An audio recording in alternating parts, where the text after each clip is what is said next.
Welcome to the Geek in Review, the podcast focused on innovative and creative ideas in the legal profession. I'm Marlene Gebauer. And I'm Greg Lambert. Well, Marlene, this week I got to do a couple of really interesting things related around the same thing. We've talked about the Houston Ion before, where they've converted the old Sears building in Midtown Houston into an innovation hub. Really cool stuff that they're doing. We've been there a few times. Yeah, and so this week it wasn't related to the Ion, but I got kind of a similar experience. One of our lawyers works with a nonprofit that pointed me to another nonprofit who was looking for some podcasting help. And this project in Houston is called the Project Remix Ventures, where they took an old juvenile detention center and have converted it into a community center, and where they're helping at-risk youth, or I think they call it,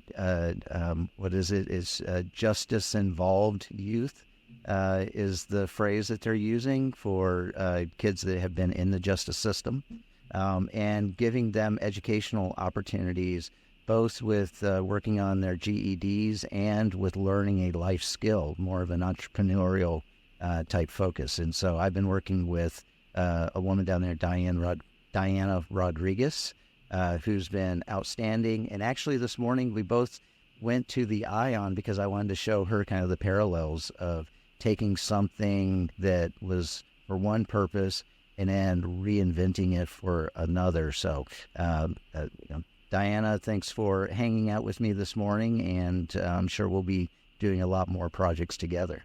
Yeah, it sounds like a great project, and I love to hear the fact that they're getting kids involved in this and sort of learning new skills and how to apply them. And who knows, maybe we'll get some interns. I hadn't even thought about that, but yeah, train them up to come in here and do the editing for me. That's right. You want to? Yeah. Well, speaking of innovation, we'd like to welcome in Katie DeBord and Kristin Zmrhal. Did I say that right? Well, and Greg. Zmrhal. Okay. They are both vice presidents in DISCO's product strategy organization, DISCO being an AI-enabled litigation management suite for law firms, corporate legal departments, and government agencies. And a lot of us know it from the e-discovery group and the massive, wonderful parties that you guys throw at events like Legal Week. So, Katie and Kristin, thanks for joining us here on the Geek in Review. Thank you so much for having us. Yeah, we're thrilled to be here. Thanks so much. So, Katie, I'll start with you. Your journey being the Chief Innovation Officer at BCLP to DISCO is really quite unique. What does your current role entail, and what are your main goals and responsibilities at DISCO? Yeah, it is unique, and actually it goes back further because I was a complex litigation partner at Bryan Cave Leighton Paisner for many years before I moved into the Chief Innovation Officer role. And the move really does integrate my experience as a litigation partner and all those years of litigation with that tech and innovation role at the firm. And it really is driven by my desire to think through how lawyers and especially complex litigators are using technology in this increasingly data-driven, complex world. Most tech companies have some idea of how litigators work across some aspects of the life cycle, but many don't know really the details of how they fully work. And so for me, the move to DISCO was driven by how can we insert products throughout that life cycle to make the experience magical, as magical as Spotify is for me, and how can we take analogies? Litigators use analogies all the time, right? So how can we take analogies of where AI is being used in other industries and apply that to the litigation lifecycle? And that's really where, my energy comes alive. And, and that was what drove my move. Yeah. So Yeah, so definitely innovative, looking at certain tools and applying them in new ways. Yeah, and we'll dive in deeper, but what a great time to be in the industry right now, isn't it? Totally. Absolutely. Right. So Kristin, I want to throw the same question at you. You have over 20 years of experience in the legal industry. You've worked as a consultant and leader in various organizations, including Google. So how did you get interested in legal innovation, and what kind of led you to the path of joining Disco? Yeah, absolutely. I'm not a lawyer. Many people think I am, whether that says something about my personal traits or my ability to argue, I don't know. But I had originally thought that I wanted to be a litigator. And so I started working after undergrad and was going to work for a couple of years and then go to law school. And the first job I had was at Navigant Consulting in Chicago. And we were working on these very complex, massive cases, whether it was regulatory investigations or litigation.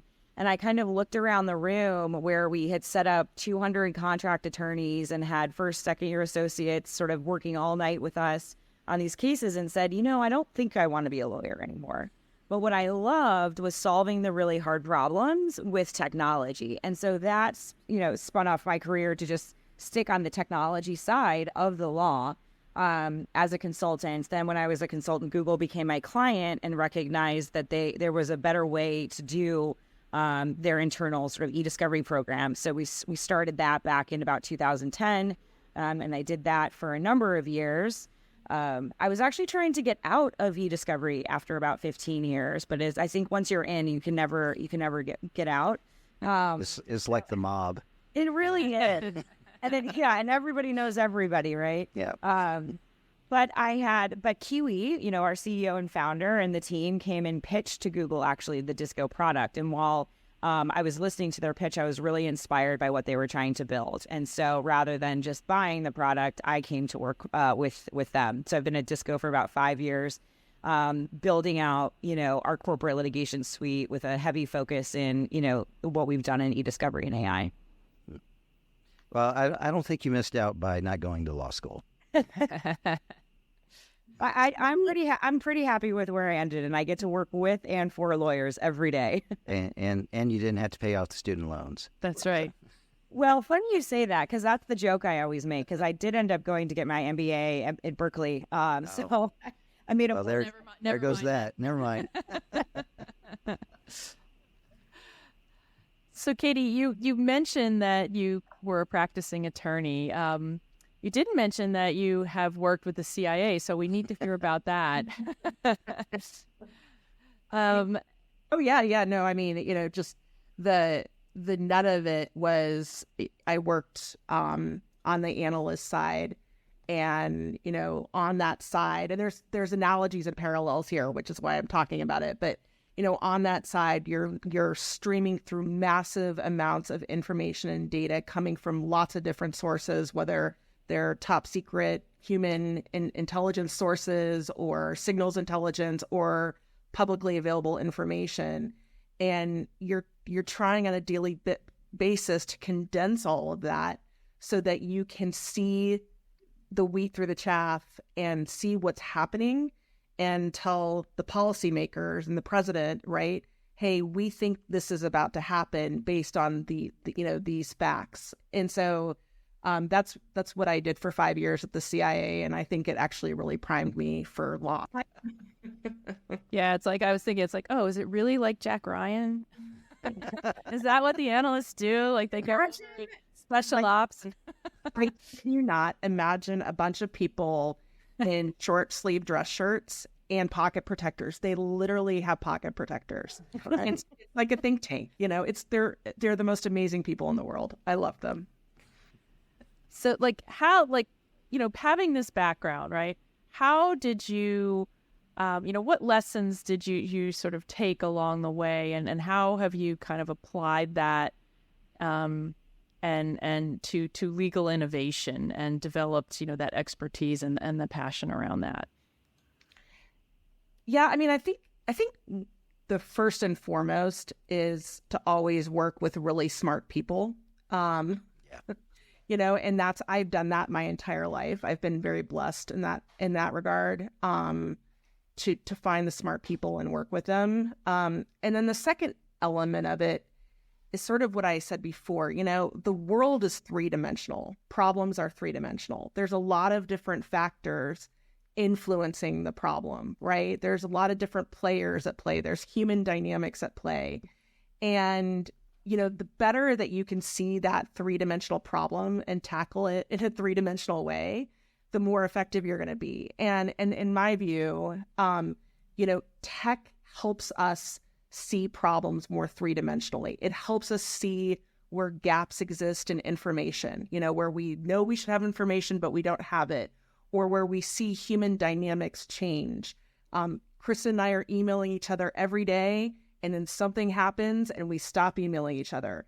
And tech can help surface that and say, hey, what's going on in this dynamic and what happened here? And that's, to me, the interesting thing, and the kind of the theme across my entire career is really thinking about things three-dimensionally and addressing them three-dimensionally. Yeah. So in other words, that's when you guys jumped off email and went to WhatsApp, right? It's about Right. and something's going on. That's right. Hopefully they're just planning a birthday party. I want those WhatsApp messages, though.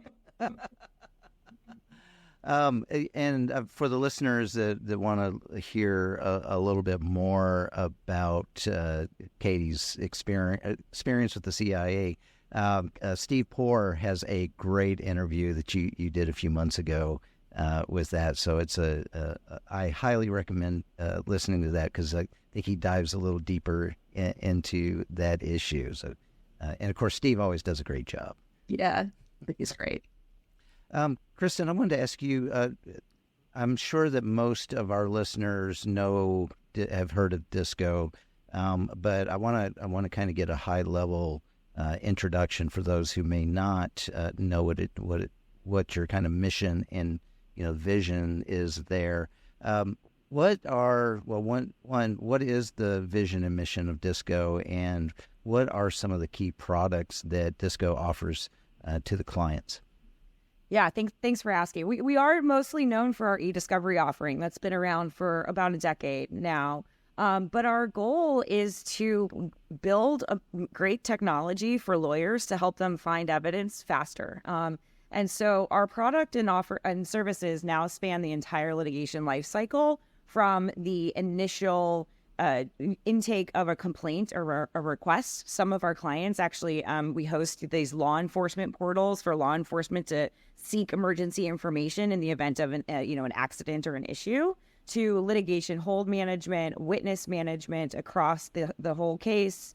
Of course, e-discovery that has had AI available in it actually for 10 years as well. And then the end-to-end sort of case and fact management. So there's really exciting ways that we're now taking AI and embedding it directly into these products as well, where you can imagine a world in the future, and not too distant future really, where AI can help you analyze an issue, a subpoena, a complaint, a suit, and quickly identify the facts of the case, help you then go seek evidence to, prove or disprove those facts, and even start reviewing those documents for you.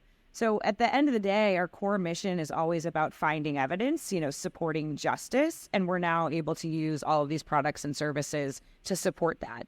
I often like to think of, why I'm so passionate about what we do at Disco. And as somebody that was a project manager and a consultant for a number of years, or in the, early 2000s, working in this space, the answer was always, let's go hire a bunch of people, like throw a bunch of people at it.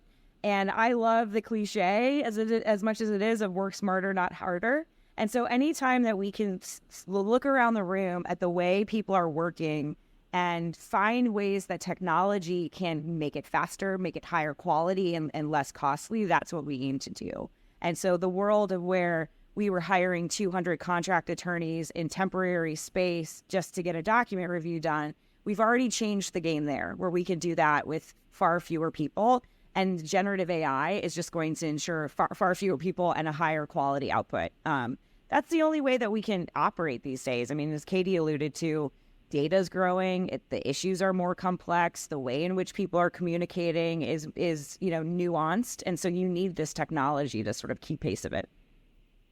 Kristin, I'm curious if you've had the opportunity working with clients to use DISCO technology in ways other than just surfacing evidence. The technology, I think, can be used to surface a lot of different content.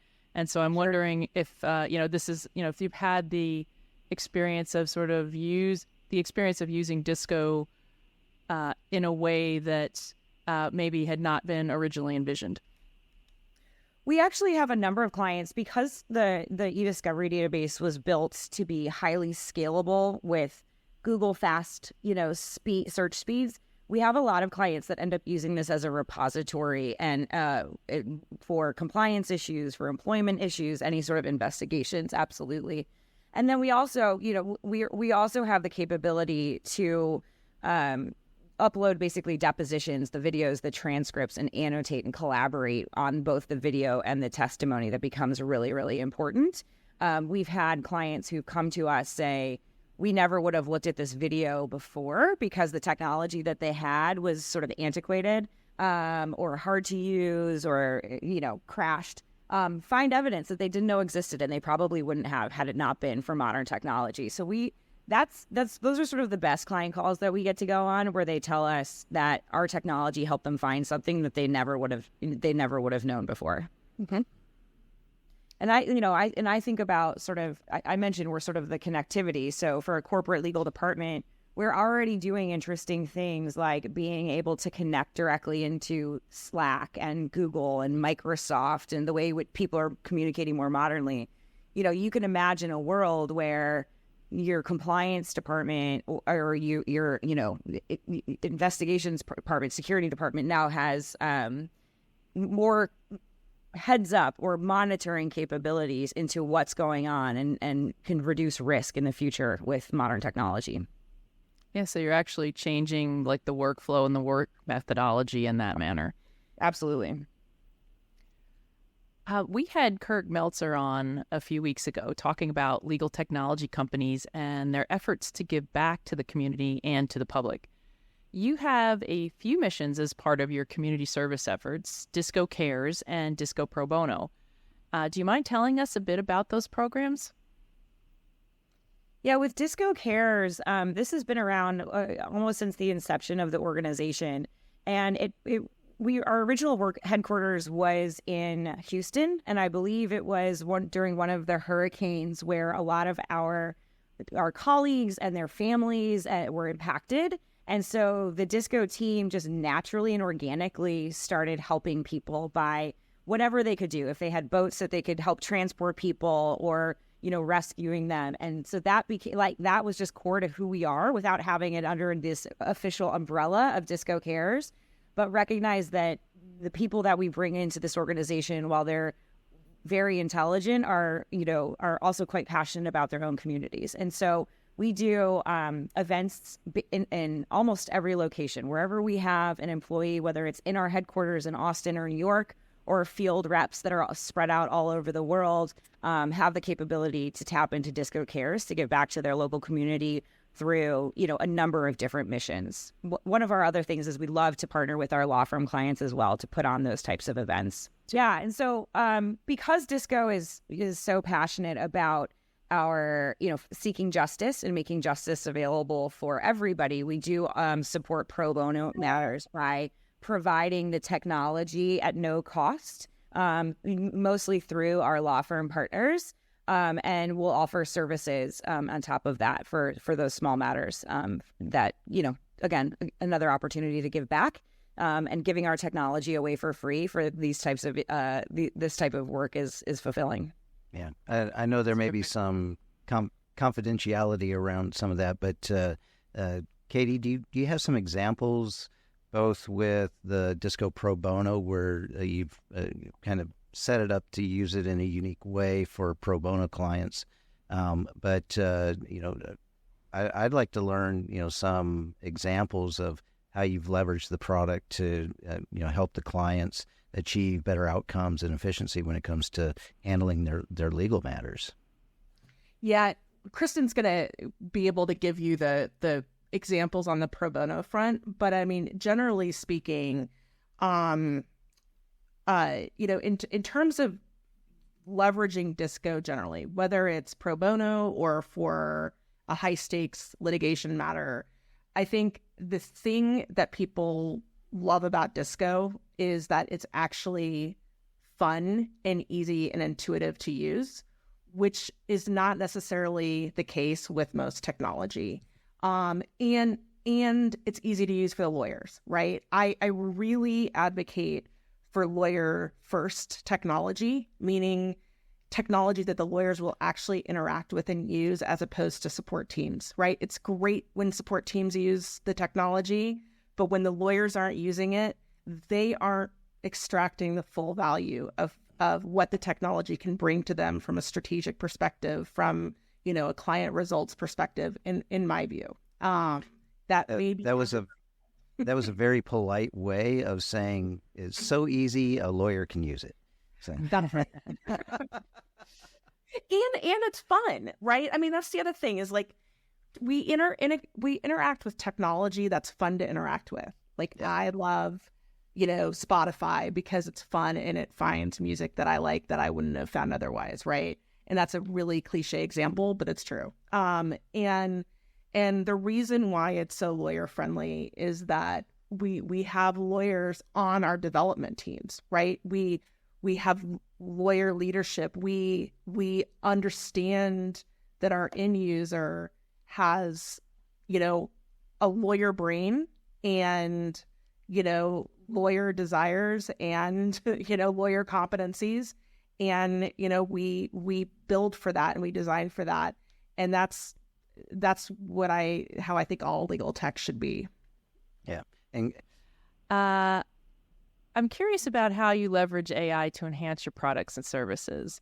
Tell us a little bit about the new Cecilia AI tool that I actually got to see a demo of. It looks very impressive and cool. And before you go into details, why the name Cecilia? It's a great story. Yes. There was a woman named Cece who was Kiwi's our CEO's very first assistant. And as, Disco progressed through its journey out of the law firm and into its own organization, she became the CFO, the finance team, the sales team, the customer success team. She was just a little bit of everything to the organization. And we really wouldn't be here without her. She has since retired. But there's a little bit of a nod to her in the naming of our initial generative AI application. So that's kind of fun. I actually had the opportunity to have dinner with her last week, and it was really great. So yes, Cecilia was launched at Legal Week 2023. So that was in March. And it was our first sort of jump into generative AI. We've had AI through predictions in the product for almost 10 years. But this was on the backing of all of what we're hearing about generative AI and ChatGPT and large language models. And we were able to get it to market so quickly because it's something that we had been working on in our AI lab for some time. So the thought behind Cecilia and how a lawyer will engage with her is she's basically a legal assistant. And so something that a lawyer might ask an associate or a legal assistant to go research or look into could have taken them, many hours, days, or weeks to go and find the answer to. You just ask Cecilia. And what's unique about it is the bot is only learning on the documents that you've put into your database. So the evidence that you have already collected. It's not using publicly available data that reduces, the risk of hallucinations. And so it's really powerful in that initial identification of issues and how you're trying to prove or refute certain facts in your case and the evidence that supports it. We also this is a sneak peek for all of you too, is by the time that this airs, we will have launched what we call automatic timelines at the ILTA conference that's coming up in about a week and a half. And I mentioned earlier that we have the capabilities to intake complaints or, subpoenas. We can now, with the release of this product, actually generate a statement of facts from that specific complaint. And later this year, we will have capabilities that will take issues that are defined by a lawyer and be able to go and predict whether or not any individual document in a database of hundreds of thousands or millions of documents is related to those specific issues in the case. So really exciting stuff coming out of our AI lab. We're not stopping there. And it's just incredible to me to think about the velocity that we've been able to that we accomplish just in the course of the first 8 months of this year, and where we're going to go next year. I really think that this is the tipping point in litigation and e-discovery of the massive adoption of technology to improve, case outcomes at a fraction of the cost or the time. I'm curious, we had some guests on actually just the other day, and they were talking about sort of different ways to prevent or reduce hallucinations. And I'm curious what you all are doing in that regard, because that seems to be a big sticking point with a lot of firms in terms of using it for obvious reasons. So I'm curious, how are you approaching that? Yeah, the key part of it running within an e-discovery database is so that it's scoped basically to the documents that exist there and will only provide answers of what exists in that database, not going out to, the World Wide Web. And then our team has been working very closely with a number of the large language model providers and tweaking and fine-tuning those. I think we tested probably a dozen or so of them, because that is very important. The other key thing that we do to provide some surety to the lawyers that are using the application is cite our sources. So when a narrative response comes back with a question, from a question that I've asked, in addition to providing, the answer, it also shows the evidence and allows you to go, look at the actual evidence directly in the database to validate, the response. So while these are all, new technologies and there's a lot of what I consider fear out there, I think when we're talking to our really innovative clients, they recognize that this is a tool in your toolbox, and you still hire a lawyer for their legal mind and analysis. And this is just something that's going to support and assist them. It's not going to replace. Yeah. I do have to tell one story. When I was looking at the demo of Cecilia, and I'm not an e-discovery guy, so just let me put that out there. So I came in from my perspective on using the tool, and of course the training data that they use in the demo is the Enron data, which a lot of companies use because it's just a massive amount of data that's out there to be used. And so whenever I get these demos, I want to try and ask questions that are outside the scope of the demo. And so I asked them, I said, well, ask Cecilia if she can explain what mark-to-market accounting practices are based on the documents. And they did say, well, we've never had anyone ask this before, so let's see, and plunked it in there and immediately came back with defining what it was, also pointed out some documents directly that were using these accounting practices. And so it was, like I said, it's not my profession, so maybe that's a common thing. But I was super impressed with the fact that you could ask it a question like that in plain English and get back something that even I could understand. So. Yeah, it's been a lot of fun watching our clients interact with it, and we've seen instances again where the question was asked, and in a discussion we were having on a live case with them, and the attorney immediately sent the documents that we found to the rest of the case team because it was so impactful and they weren't sure if they would have ever found it. So it's super exciting to watch. Yeah, and that's what I was going to say is like when you're on the phone with these AmLaw 50 partners who oftentimes say, tech won't touch the stuff I do because it's too complex and too bespoke and yada, yada, yada, and you see their wheels turning as they look at this technology and they realize, wow, this is actually cool for me and I will use it, right? I mean, I think that's what gets really fun. It's the aha moment, Those are always good. Yeah, those are fun. So, well, let me shift away from the product and back to the business. Disco is one of the few legal tech companies that's actually a public company. But I'm interested in learning more about the culture and values there at Disco. And so either or both of you can take this one on, and talk to us a little bit about the principles and or beliefs that drive the success there. And you've got I forget, Kristin, if it was you or Katie that said want to surround yourself with really smart people. So if you get a whole group of really smart people, how do you foster a culture of innovation and collaboration among all of those really smart people who may be used to kind of doing things on their own and not collaborating?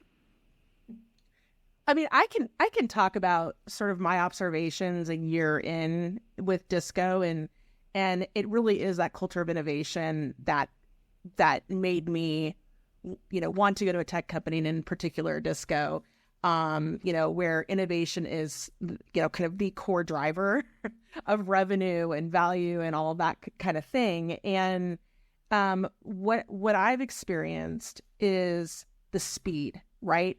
The speed of decision making. Once decisions are made, we stick to that decision unless there's a compelling reason to not, to reverse the decision. I've been part of meetings where we've redesigned, some services, where, it's kind of, tech-enabled services. And the speed in which that went from kind of discussion to market release was stunning to me. And it's not like it was a careless speed, right? It was a thoughtful, well-developed plan, right? But it marched forward, quickly. And I have dozens of examples of that where just the speed has been mind-boggling to me. I mean, it's really cool because someone will, throw out an idea with our CEO and he's like, let's do it. And it's done, and that's awesome to be in that kind of environment. And then the other thing I would say is that I see a lot of empathy in this company. You see it both internally, like amongst peers. I've had a couple of things, happen recently where I've needed some grace and empathy and sort of getting in terms of some things, just family illness and such. And so you see it with that. You see it with how people work together. If people aren't familiar with a concept, there's patience and, there's sort of a group, understanding of where people are coming from and hearing people out.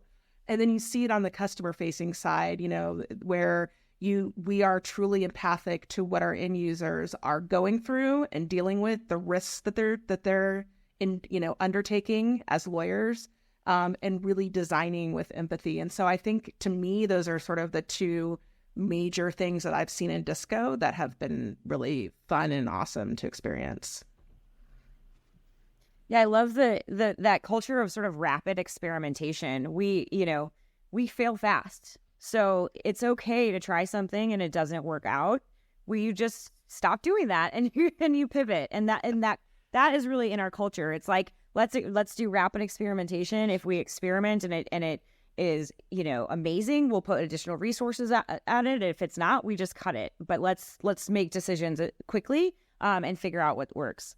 That, and it really is the people. You can probably tell just how passionate Katie and I are, but it's everyone at the organization. And almost everybody just has believes in the vision that we're driving towards and gets behind it.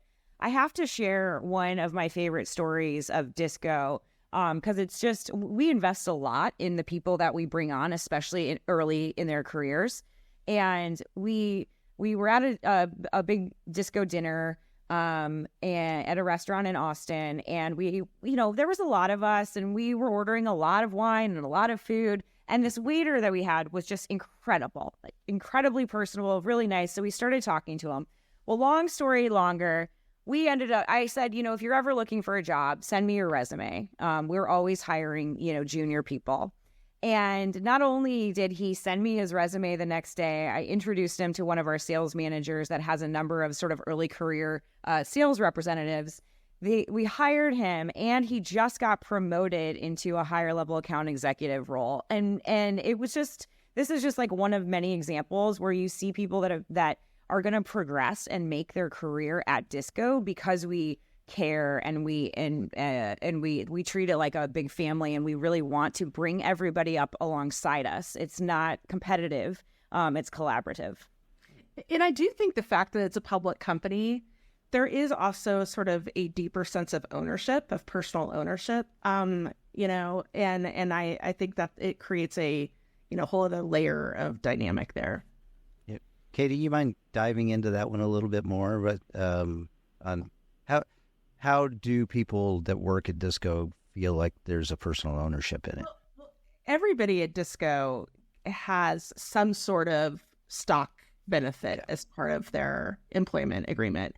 And so certainly, it is personally beneficial, right, to each individual employee when the company does well. And I just feel like, it is like we are all stockholders in the company, right? And we're all working together for not just our, industry client benefit, but also our personal benefit. And I just think it kind of adds another dynamic of kind of ownership and seriousness around success, Okay. Georgie the pod dog made an appearance. Georgie the pod dog was saving me from the Amazon delivery people. They are awful people. But, Katie and Kristin, you do raise good points. I mean, as it seems everybody, is incentivized kind of from the ground up to sort of work together. Like there is definitely that we all win. If one of us wins, we all win type of mentality, which, sounds quite refreshing, actually. And that's terrific. Totally. The purse we bring. So, Katie and Kristin, we ask all of our guests to answer our crystal ball questions. So, Kristin, we'll start with you. If you don't mind pulling out your crystal ball and peering into the future for us, what do you see as a change or a challenge in the legal industry over the next 2 to 5 years?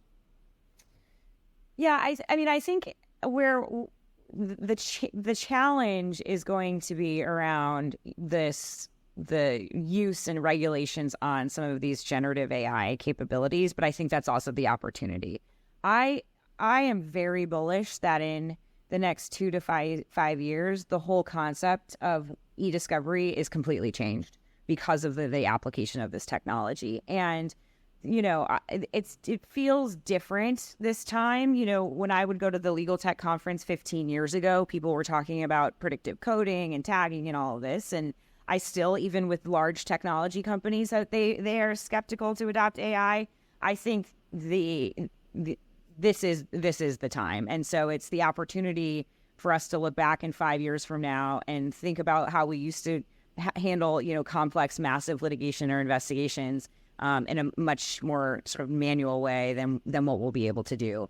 But we need the lawyers and the policymakers to keep up. And so that's I think a risk here for us of getting slowed down through concerns of these technologies. So that's the challenge. How do they do that, though? It's like, how do they keep up? They need to leverage generative AI to help. Yeah, there you go. Have it write its own policies and procedures. What could go wrong? I really believe, and more lawyers are doing this, but it is so important for lawyers to leverage adjacent professionals, not non-lawyers, adjacent professionals with expertise in these areas as part, and embrace them as part of their team, their client service team, right? Yep. And that's going to happen to the extent they're not doing it already. And so, Katie, same question. Can you peer into your crystal ball, and what do you see in the next 2 to 5 years? So mine's not original, but it's really, really important, which is the billable hour. Technology isn't coming, it's here. It will change law firm profitability models, right?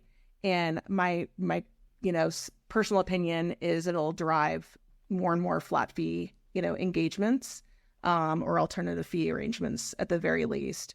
If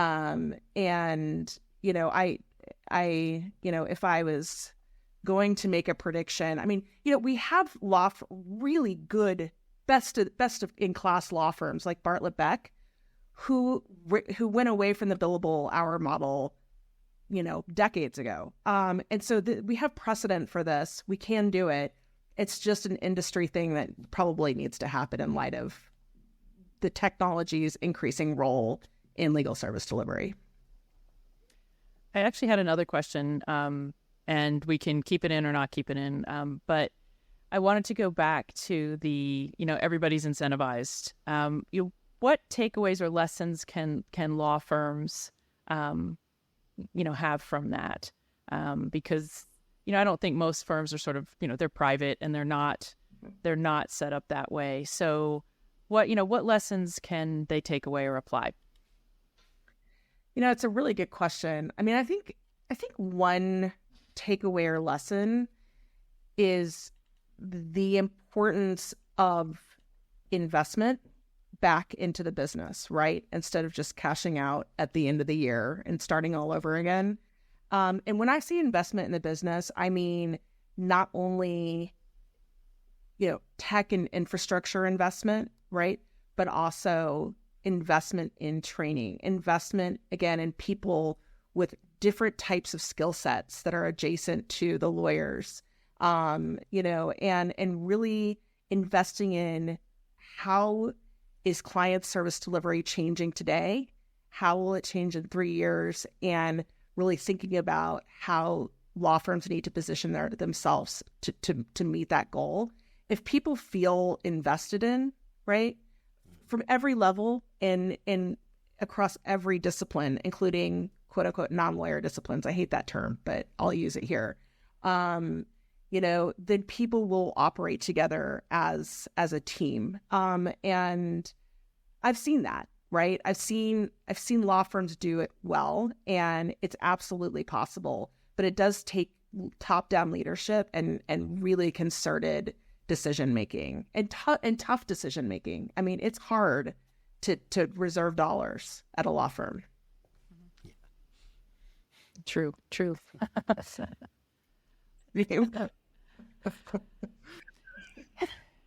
Katie DeBord and Kristin Zmrhal, thank you both for taking the time with us here on the Geek in Review. Thanks so much for having us. Thanks for having us. This was fun. And of course, thanks to all of you, our listeners, for taking the time to listen to the Geek in Review podcast. If you enjoy the show, share it with a colleague. We'd love to hear from you, so reach out to us on social media. I can be found on LinkedIn at Gebauer M on Twitter and mgebauer66 on Threads. And I can be reached at Lambert on Twitter or X or whatever it's called next week, or Lambert Pod on Threads, and of course LinkedIn. I seem to be on LinkedIn a lot more lately. So, Kristin and Katie, if someone wants to learn more or reach out, where's a good place for people to find you online? Kristin, you want to... Yep, you can find me on LinkedIn. I'm pretty active on there. Or if you have more questions about disco, you can find us on our website at csdisco.com. Katie? And you can reach me at Catherine DeBord on LinkedIn. You have to do the Catherine, Kathryn, or DeBord Katie on Twitter, or Disco's website, of course. And listeners, you can always leave us a voicemail on our Geek and Review hotline at 713-487-7821. And as always, the music you hear is from Jerry David DeSica. Thank you, Jerry. Thanks, Jerry. All right, Marlene, I'll talk with you later. Okay, bye-bye.